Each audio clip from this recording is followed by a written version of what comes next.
Olá pessoal, vamos começar aqui nossa primeira videoaula de energia solar fotovoltaica. Nessa videoaula eu vou falar um pouco sobre a inclinação do módulo solar, os ângulos de inclinação do módulo fotovoltaico, para que haja um melhor aproveitamento da energia. Tem um monte de questão aqui relacionada ao movimento da Terra que vocês têm que ler no caderno didático, lá vai estar explicado de uma forma muito mais clara. Mas o objetivo da minha videoaula de hoje é chegar naquele diagrama colorido que tem no caderno didático, porque tem uma questão de um exercício em que vocês vão precisar interpretar aquele diagrama. Então eu vou deixar bem claro para vocês o que ele quer dizer. Então, vamos lá. Pessoal, a melhor forma de um módulo fotovoltaico receber energia do Sol é quando a energia solar ou os raios solares atingem esse módulo em 90 graus ou perpendicularmente. Então, considerando essa imagem aqui, que seria como se tivesse um módulo fotovoltaico, onde eu estou indicando aqui com o mouse, e essa linha que está aqui, ó, linha perpendicular, seria a linha em que o Sol atingiria o painel. Então, nesse caso aqui da imagem, não está com o melhor ângulo. Olha a linha, o raio de Sol, de onde que ele está chegando. Então, forma esse ângulo beta, que é o ângulo de incidência, medido sempre em relação ao ângulo principal, o ângulo ideal. Então, se o ângulo for zero, é porque é o melhor possível. Se ele for diferente de zero, é porque não é o melhor, que é como está acontecendo aqui agora. Além do ângulo beta, a gente tem ainda o ângulo alfa, que é o ângulo de inclinação do módulo, e esse ângulo aqui também, que é o ângulo sigma S, que é o ângulo azimutal, que eu vou explicar daqui a pouco. Então, basicamente, são esses ângulos que a gente tem, e o ideal em relação ao ângulo de incidência é que ele fosse 0%, 0 grau, perdão. E isso só vai acontecer, pessoal, num sistema em que você tem um sistema eletrônico, elétrico, com motores que fazem o Sol perseguir, o módulo perseguir o Sol, semelhante ao que a gente tem na escola hoje. O nosso hoje lá só tem 1 grau de liberdade, então ele só se movimenta segundo um eixo, mas ele melhora muito a captação da energia solar com esse movimento. Como a maioria dos sistemas, principalmente residenciais, comerciais, industriais, não vai ter o sistema de rastreamento, porque é um sistema caro, mais utilizado em grandes usinas, a gente tem que escolher qual que é o ângulo de inclinação que eu vou escolher para o meu sistema. Qual que é o que vai dar o melhor resultado? Então, essa é a discussão que a gente tem que ter aqui. Só para dar um exemplo, imagine que a gente coloque o módulo 100% virado para leste, como está na primeira imagem. O leste, pessoal, é onde o Sol nasce. Então, o que vai acontecer? Pela manhã, o Sol vai pegar diretamente no painel, vai ficar muito bom o aproveitamento da energia solar pela manhã. Quando der meio-dia, mais ou menos, que o Sol estiver bem vertical aqui, vocês podem perceber que a face não vai aproveitar a face inteira do módulo. Vai ter uma área reduzida para aproveitar a energia solar. Então, já não é a situação ideal mais. E quando ficar de tarde, a luz do Sol não vai incidir mais diretamente sobre o módulo. A única luz solar que vai chegar no módulo é a luz difusa, refletida nas nuvens, no chão, nos prédios. Então, o aproveitamento na parte da tarde vai ser muito ruim. Uma situação muito semelhante aconteceria se a gente colocasse esse módulo totalmente virado para oeste, que é onde o Sol se põe. Pela manhã ficaria muito ruim, o Sol acertando a parte de trás do módulo, e somente na parte da tarde que o aproveitamento seria um pouco melhor. Seria muito melhor, na verdade, que o Sol atingiria o módulo diretamente. Então, nem para o leste nem para o oeste são boas opções. Então, como a gente está no hemisfério sul, pessoal, isso é uma coisa que a gente tem que saber, inclusive no caderno didático está bem explicado, a gente sempre vê o Sol para norte. Imagine que o Sol passe no centro da Terra certinho, todo dia. Se a gente está no hemisfério sul, a gente tem que olhar para o norte para ver o Sol. Então quer dizer que o Sol, quando a gente está aqui no hemisfério sul, quando dá meio-dia, ele não está exatamente em cima da gente. Ele está para o norte, então sempre para o norte. Então a melhor opção, pessoal, é sempre no hemisfério sul, direcionar esse módulo fotovoltaico para a direção norte. Por que isso? Porque de manhã, então está indicando aqui a situação correta, de manhã quando o Sol nascer no leste, já vai ter algum aproveitamento, um aproveitamento consideravelmente bom, Quando der meio-dia, por volta de meio-dia, vamos dizer assim, entre 11 horas da manhã e umas 2 da tarde, que o Sol está no ponto mais alto dele, e é o momento que a gente recebe mais energia solar, o painel fotovoltaico vai estar muito próximo da melhor inclinação, do melhor direcionamento, do melhor ângulo de incidência. Então, você vai aproveitar melhor a energia solar no melhor período do dia. né, maximizando aí a sua geração. E ao longo da tarde, até o final do dia, você ainda vai ter um bom aproveitamento, né, até antes do sol se pôr, pouco antes do sol se pôr. Então, essa é a melhor situação possível para você posicionar o módulo fotovoltaico em relação à direção. E aí a gente fala que esse ângulo aqui é o ângulo azimutal.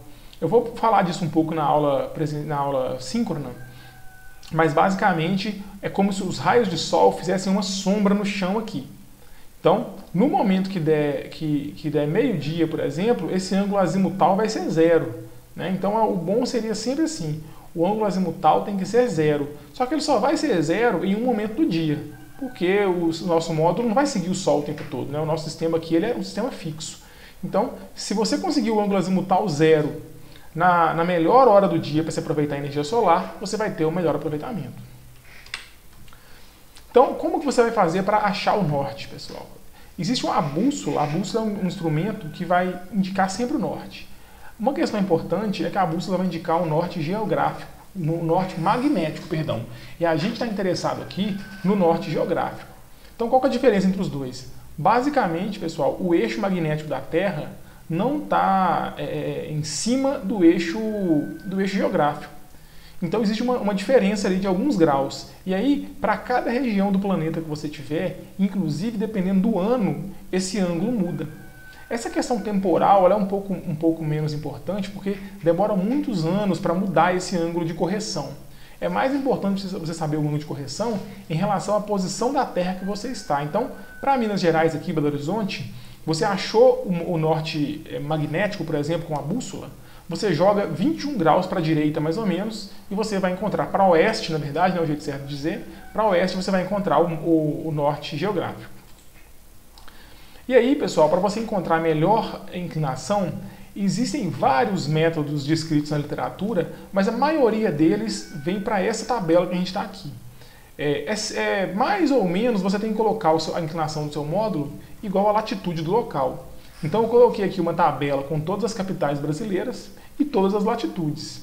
A gente pode perceber que tem locais, por exemplo em Belém, que a latitude é muito próxima de zero. E aí o módulo ficaria praticamente deitado, né? Num plano.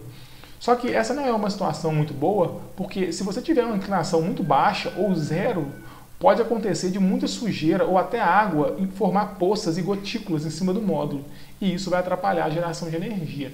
Então, é importante que se você tiver menos de 10 graus de inclinação, você coloque no mínimo 10 graus, para facilitar a água escoar e assim a autolimpeza do módulo quando chover.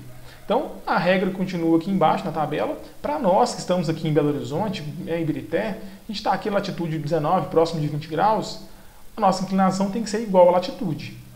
E quanto maior é a latitude, maior é a correção que você tem que fazer. Então, a maior latitude que você tem no Brasil aqui é do Rio Grande do Sul. Não, é Porto Alegre, exatamente, das capitais, né? Que é 30 graus. Então, lá no Rio Grande do Sul, você tem que fazer a latitude e mais 5 graus. Né? Algumas cidades mais ao sul do Brasil, próximo das fronteiras com a Argentina e Uruguai, você vai ter latitudes de entre 31 e 40 graus. Então você tem que somar 10 graus nessa inclinação. E aí chegamos no diagrama que eu queria explicar para vocês, pessoal. Esse diagrama ele é um anexo de um livro que eu estou utilizando aqui na disciplina e ele foi calculado para todas as capitais brasileiras. Então ele vai indicar para a gente aqui qual que é o melhor aproveitamento, qual que é o aproveitamento que o seu módulo fotovoltaico vai ter de acordo com o ângulo azimutal dele, né, em relação ao norte, e de acordo com o ângulo de inclinação. Então, para Belo Horizonte tem uma tabela e tem um gráfico um pouco mais complexo aqui. Vamos olhar para a tabela primeiro, pessoal. Então, o beta é a inclinação, o sigma é o ângulo azimutal. Então, eu sei que a inclinação ideal é 20 graus. Então, eu vou pegar essa coluna aqui para ver. Olha só, se o ângulo azimutal for 0 graus, ou seja, o módulo virado diretamente para o norte, e o ângulo beta de inclinação for 20 graus, eu vou ter 1. Esse 1 aqui, pessoal, indica 100% de aproveitamento. Então, não é que eu vou aproveitar 100% da energia, porque o módulo ele tem uma eficiência, ele perde um pouco dessa energia, mas eu garanto que vai ser o melhor possível. Então, 100% da energia possível de se aproveitar vai ser aproveitada. Agora, se eu mantenho, por exemplo, o módulo para o norte, mas aumento a inclinação para 60 graus, já cai para 83%, então já cai bastante. Por outro lado, se eu coloco os 20 graus certinho de inclinação, mas meu módulo está, por exemplo, 90 graus, está virado totalmente para leste ou para oeste, já vai cair para 93%. Então a gente percebe aqui que o efeito mais negativo é o efeito da inclinação, né? O efeito do ângulo azimutal não é tão importante, mas o da inclinação sim. E os dois somados também são bem prejudiciais. Olha só, se eu colocar a inclinação de 90 graus, seria o módulo deitado no chão, né? Com 0 grau de inclinação, a gente vai ter aqui, se eu tiver aqui 90 graus, que é o módulo em pé, 100% em pé, virado para leste ou para oeste, e com 90 graus também de ângulo azimutal, apenas 50% da energia vai ser aproveitada. E aí, nesse gráfico maior, eu consigo ver isso com mais clareza. Quanto mais escura for a cor vermelha aqui, melhor é o aproveitamento, chegando em 100% na região que eu mostrei na tabela. E aí, como que lê esse gráfico, pessoal? Esse ângulo que está por fora é o ângulo azimutal. O ângulo que está por dentro é a inclinação. Então, a região mais escura aqui, ela vai estar sempre no ângulo 0, que é o norte, não o ângulo azimutal para o norte, e por volta aqui da inclinação de 20 graus. Então, percebam que, se eu variar um pouco aqui o ângulo azimutal, né, entre aqui 15 graus para mais, até 30 graus para mais e 30 graus para menos, a gente vai ter aqui para a direita ou para a esquerda, ou para leste ou oeste, a gente vai ter um aproveitamento ainda muito bom. Mas agora, se eu começo a mexer na inclinação, olha só, 45 graus, 60 graus, já começa a ficar bem pior aqui o aproveitamento. E por outro lado também, se eu virar o meu módulo fotovoltaico totalmente para o sul, olha só, fica bem ruim também. Mesmo que eu esteja aqui na linha mais ou menos dos 20 graus, olha, acompanhando, já fica bem pior se ele estiver virado para o sul. Perde muita luz solar. Certo? Então, só mais uma questão aqui para você interpretar o gráfico. Imagina se eu tivesse aqui o módulo voltado totalmente para leste, eu estaria aqui nessa linha. E a inclinação são esses círculos, pessoal. Cada círculo desse indica uma inclinação. Então, por exemplo, se eu pegar aqui essa linha aqui de 30 graus de inclinação e vier caminhando com ela para a direita, por exemplo, eu posso parar aqui e encontrar, por exemplo, o aproveitamento da energia solar se o meu módulo estiver virado para leste, com 90 graus de ângulo azimutal, e com inclinação de 30 graus, por exemplo. Certo? Então é assim que interpreta esse gráfico. Eu espero que você dê certo na questão no nosso questionário. E essa videoaula termina por aqui. Até a próxima.